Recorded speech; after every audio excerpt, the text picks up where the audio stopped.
ABC 7 business commentator Richard Stern is joining us now to tell us that we are starting a down day on Wall Street to start off this week. Richard.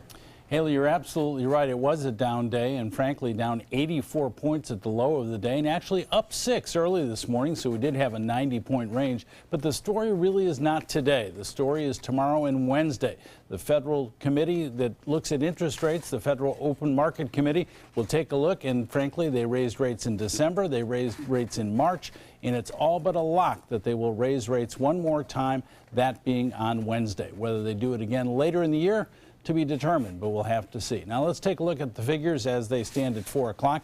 There you see the Dow down 36 points, not quite 0.2% at 21,235.67. That on volume of 688 million shares. The NASDAQ has been weak, down another 0.5% today, 32 points at 6,175.47.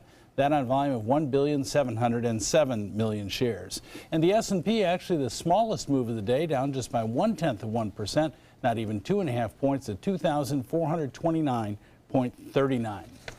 Well, there's a big shakeup at a company called General Electric. Jeffrey Immelt, who has been the CEO at GE since 2001, 16 years, is out. He's being replaced by a man by the name of John Flannery, who has been with GE for a very long time and has been the CEO of GE's health division. Let's do a little mathematics for you. Just so far this year, shares of GE are down by 12%. Guess what?